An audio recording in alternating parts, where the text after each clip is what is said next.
क्या मेहनत करने के लिए रेडी है? इसीलिए मिस्टेक करते हैं। एक साल ड्रॉप करके हमें मिलेगा क्या? बहुत बार बच्चे पेरेंट्स के प्रेशर में कॉलेज जाकर एफर्ट लगाओ, कॉलेज के टॉपर बनो। हेलो बच्चों, तो यार आप लोगों के मन में पक्का से क्वेश्चन आ रहा है ना कि क्या एक साल और ड्रॉप करना चाहिए या नहीं करना चाहिए? तो उस बात का आंसर मैं आपके लिए अभी लेके आया हूं। आपको जो भी क्वेश्चन है सब क्वेश्चनों का आंसर मिल जाएगा इस वीडियो को देखने के बाद। Stay till the end. So बच्चों, टू डिसाइड कि आप ड्रॉप करने के लिए रेडी हो भी या नहीं, उसके लिए आपको इन दो क्वेश्चंस का आंसर करना पड़ेगा।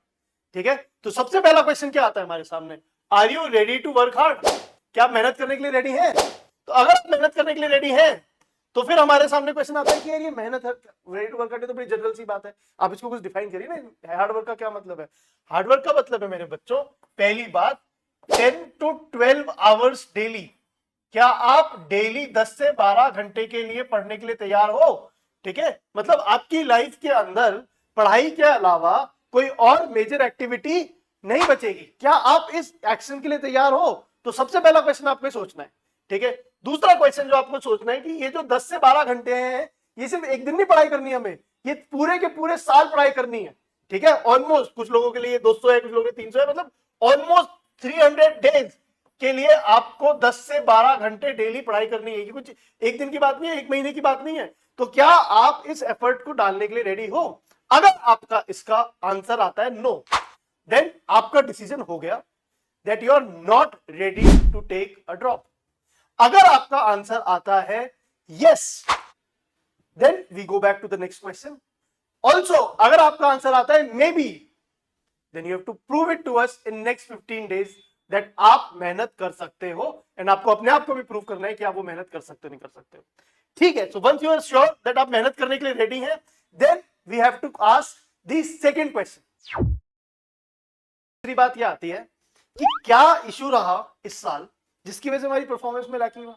हमें इसे रिकॉग्नाइज करना है। क्या आप इसे रिकॉग्नाइज कर पा रहे हो या नहीं रिकॉग्नाइज कर पा रहे हो? पहली बात, ऐसा कुछ इशू हो सकता है कि आपने प्रिपेयर ही नहीं किया था कॉम्पिटिटिव एग्जाम्स के लिए। ठीक है, आपने कोई कोचिंग नहीं लिया, आपने अपने आप ही कर रहे थे जो कर रहे थे।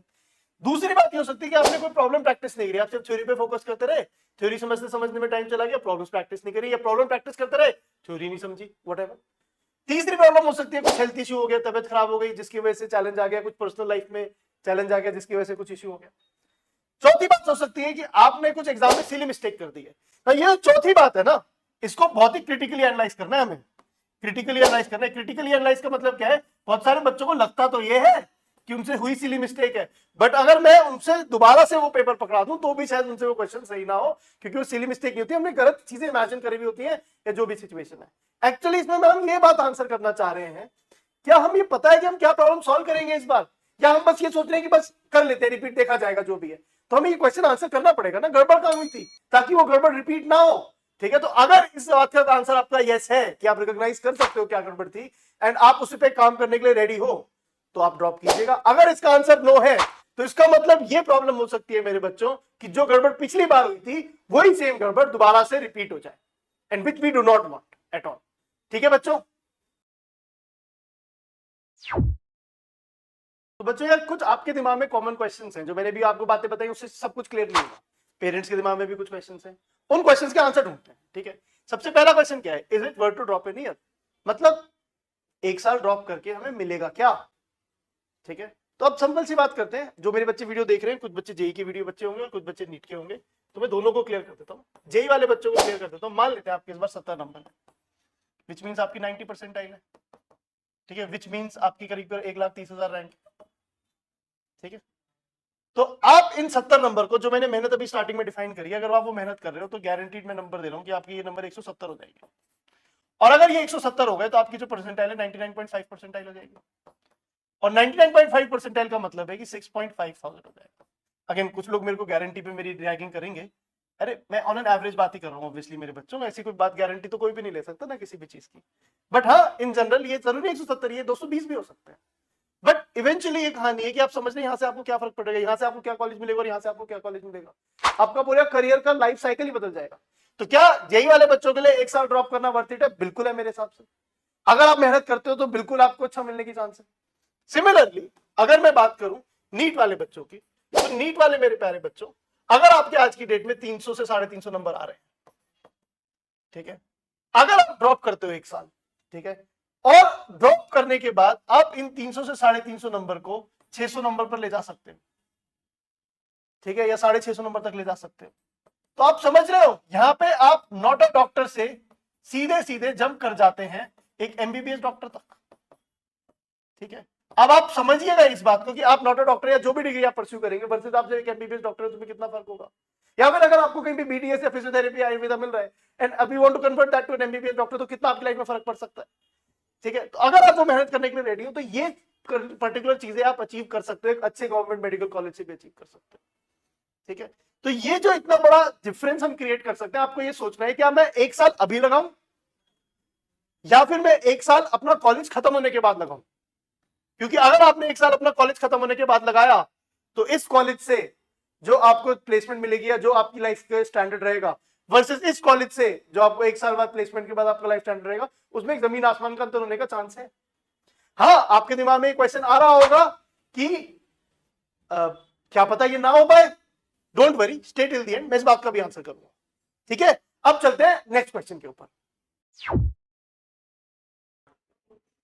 मेरे बच्चों, हमारे को दिमाग में एक और क्वेश्चन आता है कि क्या मुझे पूरा पूरा कंप्लीटली ड्रॉप कर लेना चाहिए या फिर मुझे एक कॉलेज ज्वाइन कर लेना चाहिए।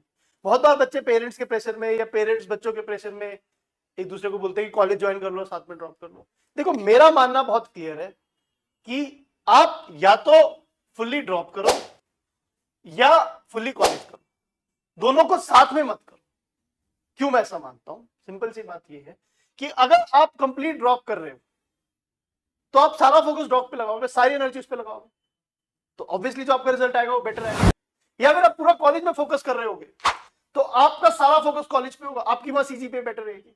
अब आप अपना 1 साल बचाने के थॉट प्रोसेस में पूरी लाइफ गंवाने की कोशिश कर रहे हो। आप एक्चुअली में सोचो कैसे, आपने यहाँ पे ड्रॉप कंप्लीट ड्रॉप तो लिया नहीं, तो आप श्योर नहीं हो ड्रॉप करना नहीं करना, बट आपने मान लिया कि ठीक है, आपके आज की डेट में 50,000 रैंक थी, आपकी रैंक चलो बढ़ के 25,000 भी हो गई, ठीक है।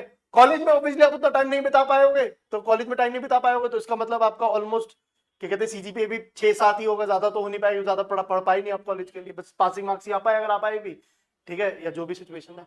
तो अब आपको ना तो बेस्ट कॉलेज मिल रहा और ना ही आपके कॉलेज में आप बेस्ट परफॉर्मर हो, तो जब इस कॉलेज की प्लेसमेंट होगी तो आप यू विल स्टैंड नो वे। तो ऑलरेडी आपके पास पुअर कॉलेज था, उसमें भी आप बेस्ट परफॉर्मर नहीं हो, तो ये बड़ी प्रॉब्लम है ना यार, ठीक है। तो इसीलिए बहुत इंपॉर्टेंट बात यह है कि आप जब अपने क्या कहते हैं जब आप ड्रॉप लो तो आप फुल फ्लेजेडली ड्रॉप लो मेरे बच्चों, या फिर फुल फ्लेजेडली कॉलेज ज्वाइन करो, भूल जाओ ड्रॉप की कहानी, कॉलेज में जाकर एफर्ट लगाओ, कॉलेज के टॉपर बनो, ये फोकस करो। बट दोनों साथ में करने के चक्कर में खिचड़ी पक जाएगी, ना इधर के रहोगे ना उधर के रहोगे, कोई रेलेवेंस नहीं रहेगा इस पूरी बात का। I hope it is making my point, I am making my points clear. Okay,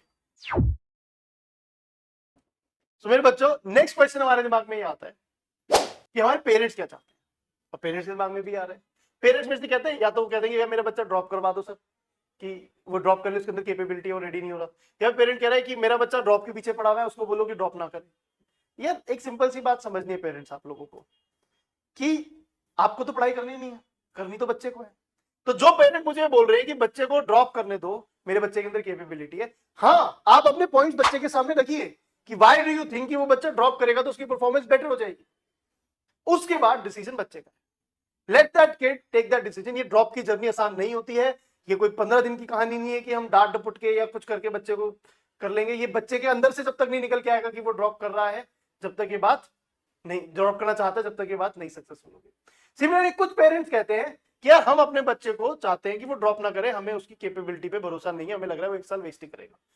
again मैं पेरेंट्स से रिक्वेस्ट करूंगा, देखिए अगेन कॉलेज में जाके बच्चे को पढ़ाई करनी है, बच्चा कॉलेज पहुंच गया और कॉन्स्टेंटली उसके मन में ये थॉट आ रहा है कि काश मैं इससे बेटर कॉलेज में होता, तो फिर आप सोचिए वो वहां कॉलेज में पढ़ाई भी नहीं कर रहा और क्या कहते हैं ड्रॉप तो किया ही नहीं है उसने।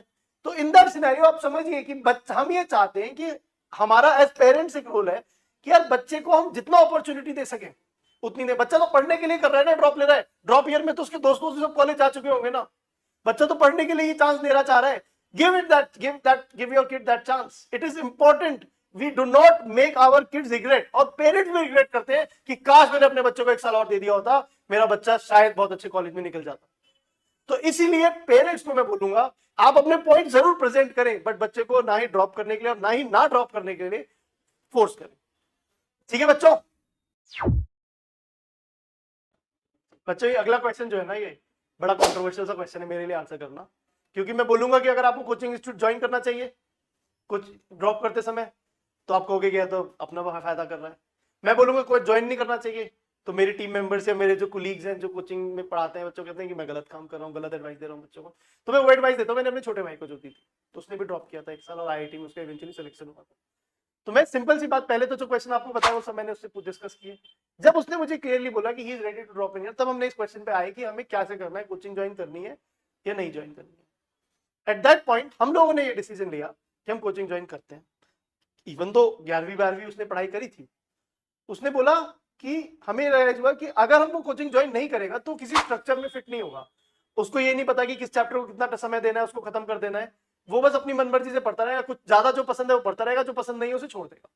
कोचिंग ज्वाइन करने से हमें लगा एक स्ट्रक्चर में वो फिट हो जाएगा ना। ये बात सबके लिए जरूरी नहीं है कि ट्रू, ठीक है। कुछ लोगों के लिए वो ऑलरेडी पढ़ चुके हैं, उनको बस प्रॉब्लम प्रैक्टिस करनी है। या फिर कुछ लोगों को ये फीलिंग है कि हम लोगों से बस कुछ हमारी लाइफ में प्रॉब्लम आ गई थी या हेल्थ की तबियत खराब हो गई थी लास्ट मोमेंट पे, जिसकी वजह से हमारा सिलेक्शन नहीं हो पाया। तो आप सेल्फ प्रैक्टिस से भी चीजें कर सकते हो, बस डेडिकेटेड रहना जरूरी है। कुछ लोग पूछते हैं ऑफलाइन कोचिंग ज्वाइन करना है या ऑनलाइन कोचिंग ज्वाइन करना है, उसमें भी मैं आपको बोलूंगा आपकी मर्जी है मेरे बच्चों, जैसा आपको ठीक लगे आप कर सकते हो। ऑफलाइन में क्योंकि किसी से फिजिकली सामने मिल रहे हो तो पॉसिबिलिटी ज्यादा होती है चीजों को करने की, चीजों पे लैग ना होने की। ऑनलाइन में थोड़ा वो पॉसिबिलिटी ज्यादा हो जाती है कि आप थोड़ा लैग कर जाओ या आपका डिसिप्लिन ब्रेक हो जाए। बट अगर आप डेडिकेटेड हो, आप मोटिवेटेड हो, तो आप कोई सी तरीके से भी उसमें कर सकते हो अगर आप कोचिंग ज्वाइन कर रहे हो। बट अगेन बाकी बातें बोलो, कोचिंग ज्वाइन करना कंपलसरी नहीं है, ये एक आपका पर्सनल डिसीजन है, जब आपको जैसा ठीक लगे आप उस डिसीजन को लो। ठीक है बच्चों, आई होप इससे आपकी प्रॉब्लम सॉल्व हुई होगी।